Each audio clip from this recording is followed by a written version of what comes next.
Деновиве компанијата Мак Петрол јавно запраша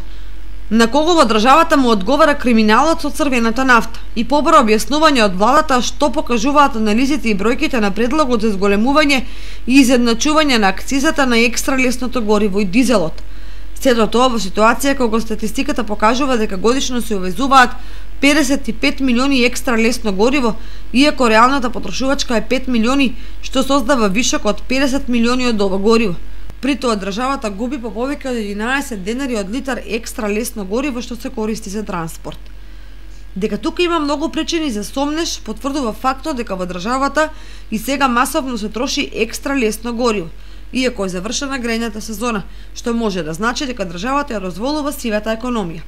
Злоупотребата на екстра лесното гориво прави штета на буџетот на државата, на животната средина и на конкуренцијата, бидејќи содржи 100 пати повеќе сулфур од обичниот дизел и е 100 пати поголем загадувач. За разлика од нас, голем дел од земјите во регионот го имаат регулирано на пазарот со екстра лесното гориво, а многу држави во Европската Унија одамна го имаат исфрлено од употреба.